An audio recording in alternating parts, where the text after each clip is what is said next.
Chapitre 34. La sincérité. Il y avait une petite pelouse verte, avec une bordure de fleurs éclatantes. Elle était bien entretenue et on lui consacrait beaucoup de soin, car le soleil faisait tout ce qu'il pouvait pour griller l'herbe et dessécher les fleurs.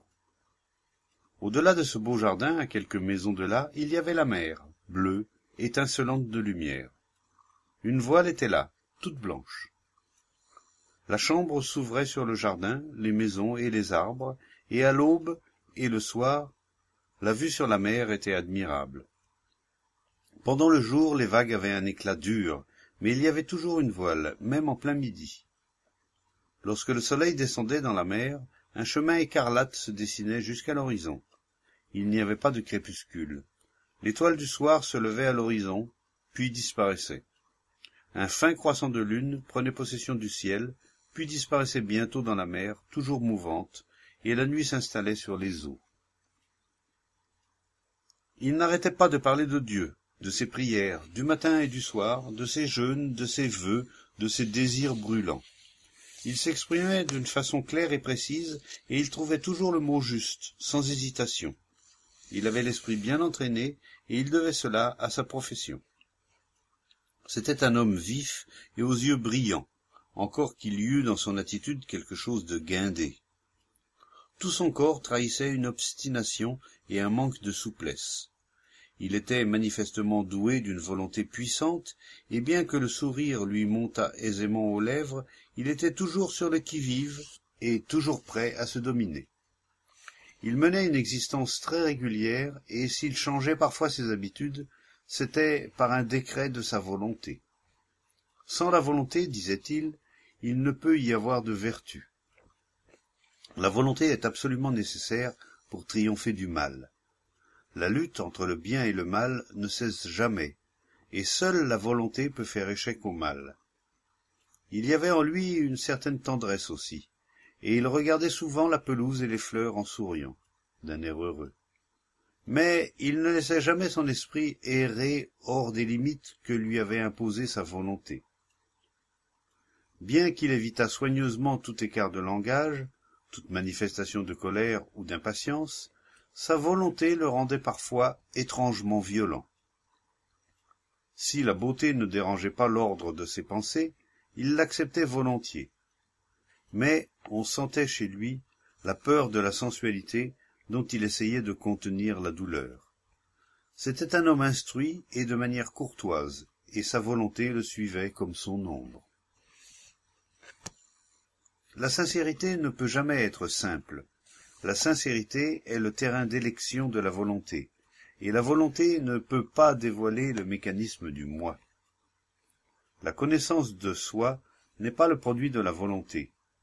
La connaissance de soi se fait jour à travers la lucidité des réponses immédiates au mouvement de la vie. La volonté exclut ces réponses spontanées qui seules révèlent la structure du moi. La volonté est l'essence même du désir, et la volonté devient un obstacle à la compréhension du désir.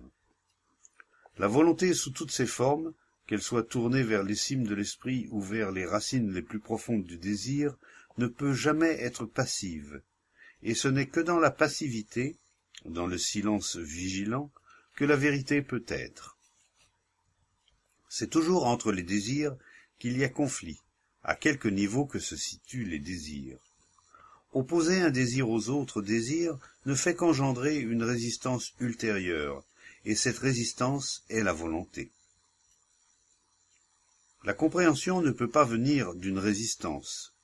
Ce qui est important, c'est de comprendre le désir et non d'étouffer un désir par un autre.